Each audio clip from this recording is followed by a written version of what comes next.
Mr. Vice President, Jim Wright, Governor, Senator Yarborough, Mr. Botka, ladies and gentlemen, there are no faint hearts in Fort Worth, and I appreciate your being here this morning. Mrs. Kennedy is organizing herself. It takes longer.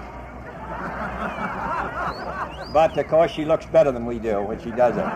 But we appreciate your welcome.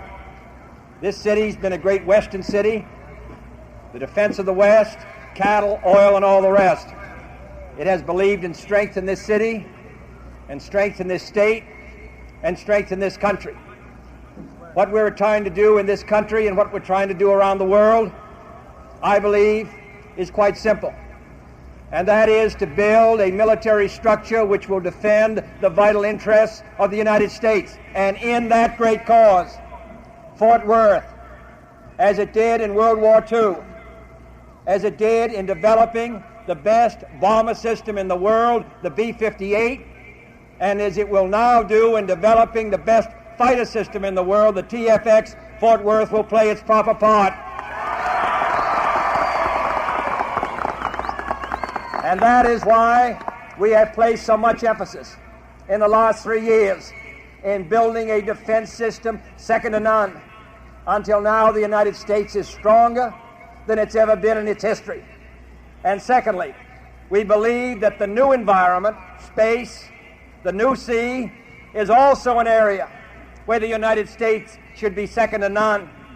And this state of Texas and the United States is now engaged in the most concentrated effort in history to provide leadership in this area as it must here on Earth. And this is our second great effort. And next December, next month, the United States will fire the largest booster in the history of the world, putting us ahead of the Soviet Union in that area for the first time in our history. And thirdly, for the United States to fulfill its obligations around the world requires that the United States move forward economically, that the people of this country participate in rising prosperity. And it is a fact in 1962 and the first 6 months of 1963, the economy of the United States grew not only faster than nearly every Western country, which had not been true in the 50s, but also grew faster than the Soviet Union itself. That's the kind of strength the United States needs, economically, in space, militarily. And in the final analysis, that strength depends upon the willingness of the citizens of the United States to assume the burdens of leadership. I know one place where they are.